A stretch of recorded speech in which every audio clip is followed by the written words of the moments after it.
siswa-siswi di Indonesia memiliki kemampuan numerasi yang cukup memprihatinkan. Isu ini didukung dengan adanya data PISA tahun 2022, yang dimana Indonesia menduduki peringkat 69 dari 81 negara. Selain itu, kita memiliki skor numerasi jauh di bawah rata-rata global, yaitu 359. Sedangkan rata-rata global mencapai 470. Numerasi bukan hanyalah angka, namun bagaimana cara kita memahami konsep di dalamnya. Contohnya seperti kita memasak, kita butuh perbandingan konsep di dalamnya untuk menciptakan cita rasa makanan yang enak. Oleh karena itu, kita wajib untuk memahami konsep matematika dalam kehidupan sehari-hari. Jika kita sudah sulit untuk menerapkan konsepnya tersebut, bagaimana cara kita untuk menghadapi masalah besar ke depannya? Oleh karena itu, mari sama-sama kita bedah bersama narasumber kita hari ini. Kalau menurut aku sih ya, aku tuh sering banget kalau kayak ngerjain tugas atau kayak ujian gitu, aku tuh kayak ya udah yang penting ngerjain, karena aku kayak apalagi matematika nih, aku tuh kayak kurang paham gitu kalau di MTK aku sih gitu. Kalau aku pribadi ya, karena aku kan kesulitan nih kayak kalau menerapkan rumus-rumus matematika dalam kehidupan sehari-hari aku, karena kan aku kurang paham nih sama rumus-rumus matematika, jadi kayak aku memutuskan untuk enggak menerapkan rumus matematika itu dalam kehidupan sehari-hari. Secara aku juga kayak kurang mau mempelajari rumus-rumus itu, jadi ya udah aku enggak menerapkan itu dalam kehidupan sehari-hari. Menurut saya sebenarnya sangat sering digunakan dalam kehidupan sehari-hari, seperti itu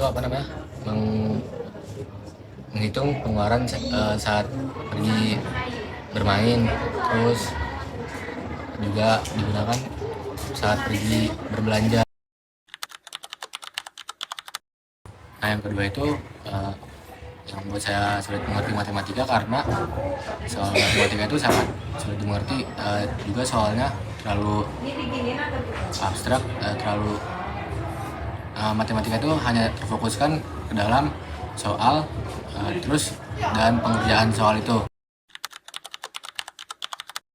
Di sini mungkin perlu tahu dulu ya apa itu numerasi. Jadi numerasi itu merupakan kemampuan berpikir logis untuk memecahkan permasalahan dalam mengambil keputusan di kehidupan sehari-hari. Lalu tadi disampaikan bahwasannya jurang apa sih yang membedakan antara siswa yang suka matematika dengan siswa yang tidak suka matematika? Sebenarnya hanya anggapan kebanyakan siswa bahwasannya ternyata numerasi itu hanya cocok dipelajari untuk pelajaran matematika. Namun pada kenyataannya numerasi ini sebenarnya sangat dekat dan erat dengan kehidupan sehari-hari kita dan dapat diimplementasikan di setiap mata pelajaran. Lalu kira-kira apa tantangan yang Ibu alami ya selaku guru matematika sendiri?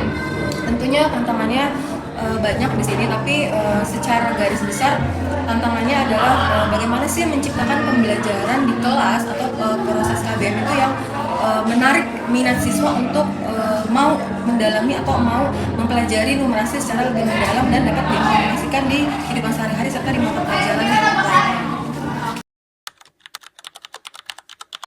Pesan untuk ibu ya, atau mungkin solusi kali ya lebih tepatnya ya, terhadap peserta didik nih, supaya peserta didik itu menyukai numerasi selain di pelajaran matematika.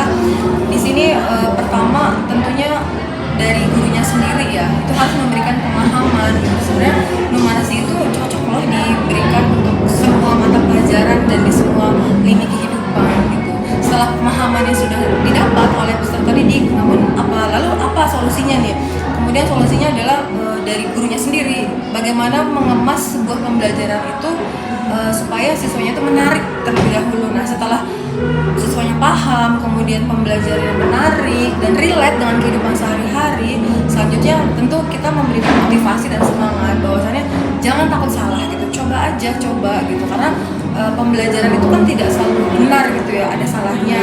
Nah, ini dapat diimplementasikan. Kemudian yang terakhir tentunya kita bisa saling mengaitkan antara cita-cita yang diinginkan peserta didik nantinya terhadap numerasinya. Contoh misalkan di kehidupan sehari-hari kita, kalau misalkan kita mau belanja nih ke mall gitu, pasti ada kan harga diskon gitu. Nah, biasanya itu relate dengan kehidupan. Atau misalkan kita mau punya cita-cita kita jadi pengusaha. Nah, pengusaha ini kan juga relate dengan numerasi gitu.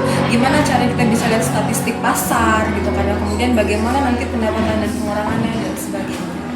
Pemirsa, apa yang kita bahas hari ini bukan hanyalah angka di atas soal kertas ujian saja, namun rendahnya literasi numerasi kita merupakan alarm mungkin selama ini kita menganggap matematika sebagai musuh, bukan sebagai alat untuk bertahan hidup.